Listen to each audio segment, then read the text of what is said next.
Well, I've got to sort of talk this way now that He doesn't have to, I but he don't does have to. I do. But he has to. I can't help it. He can't It's help just himself. the way it goes. He's going to be anglicised. Yeah. Well, I love this man like a brother. I love see. this man like a brother. Too. Yeah, we've always got on great ever since we met, and so playing together has always been fun. Lots of fun. Now, when we did that record, it was interesting because we were out in the country, weren't we? Right. Yeah. We'd worked together on some. Nick had produced a number of records for Foghat, and when it was time to get a new bass player, it was long overdue. I was living up in Woodstock, I believe, at the time, and Nick and I would be jamming and also playing badminton and a few other things. Right.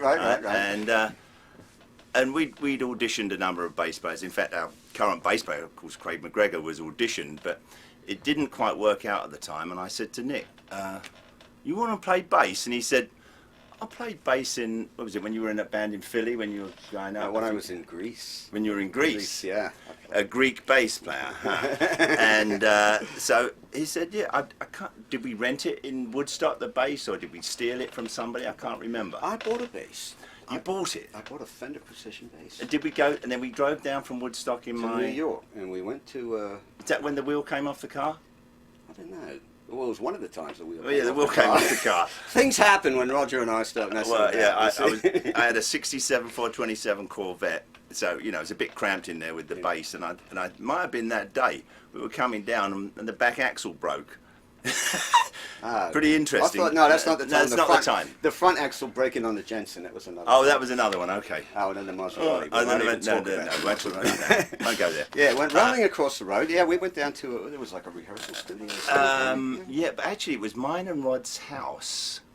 Was it? At the basement, yeah, it was the basement at mine and Rod's house in Briarcliff Road in Shoreham. Right.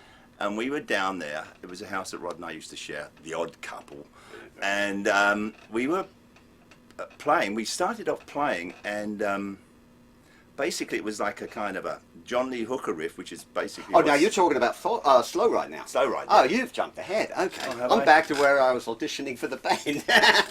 I thought you were in the band. Oh, I was, yeah. Well, mere weeks, I'd say, after I joined the band, we were doing exactly what you were saying. Okay, yeah. As far as I was concerned, Nick was in the band. I mean, that was it. I mean, well, once I wasn't, yeah, you're right. It was like a John Lee Hooker. Dave comes over and he's got a demo on acoustic guitar. It's like, well, basically the song, but very sort of old bluesy and stuff.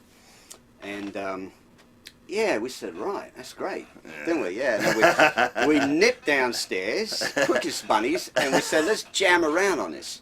So we start jamming. We turn on a cassette machine. That's right. We jam our way through this thing, and at the end of it, oh, that was good, wasn't it? Yeah. That was all right. That was good. We play it back, and what was on that tape is pretty much the arrangement that's on the record. Right. Nick. Almost exactly. Nick, in fact, wrote the middle part, the oh, bridge. that came better there. Yeah, oh, what was it? Yeah,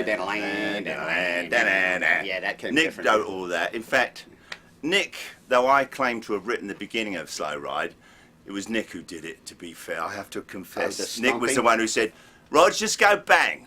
And I said, "What do you mean, like bang?" He said, "Yeah, just bang." I said, "Like bang, like." They said, "That's it. Do that." Yeah. All right. That's how it started. And then we doubled it with foot stomps. That's right. Now, this I stole off a band called Sparks, Russ and Ron Mail. And because I produced a record with them called I Like Girls. This was back in the androgynous rock days, and so they felt that in the midst of their very androgynous glitter career, they needed to make a statement just so people didn't get the wrong idea. So they cut a song called I Like Girls. And in the beginning of it, we went stomp. No, it wasn't the beginning. No, it was just in the middle of it. Right. Or maybe through the whole thing. Yeah. But with us, we just stomped in the beginning, which That's I right. think We brought some boards in from somewhere. and we stomped on them. And we jumped that.